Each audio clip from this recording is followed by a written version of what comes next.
So I was out with the family today going shopping, and while we were out we thought, let's go out for dinner. So we went to Sushi Train. We love Sushi Train, right? But here in Mount Barker we actually have a Sushi Hero, and because we've gone there a little bit more lately, we've kind of grown a bit of an affinity to Sushi Hero as well. And it was interesting because I've always been more partial to Sushi Train, but after eating there tonight I realised there's certain flavours and certain things at Sushi Hero I'm really enjoying. And talking to the kids, they all have their own opinion. Some really love one over another. And it got me thinking about my childhood and about growing up in the 80s and the 90s.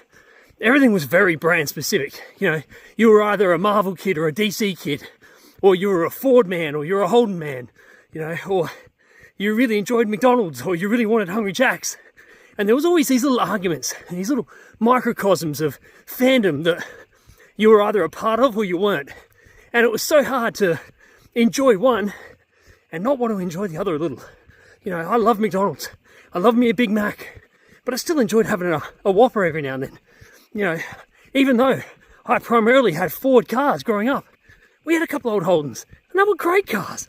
So I think it's important to remember this, is that there's nothing wrong with loving something, but it doesn't mean you have to hate something else, right?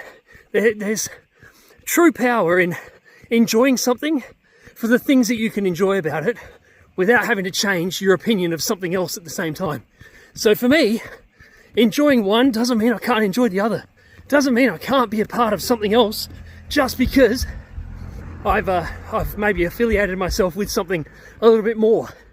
And I just want you to think about that tonight. I love all my kids. I love them all as much as each other. But there are certain things I enjoy doing with one kid more than another because that's the relationship we have. So remember that. Enjoy the things that are in front of you. Don't let your fandom of one thing take away from another. Enjoy everything in life. Let's be better. Let's be happy. I'll see you tomorrow.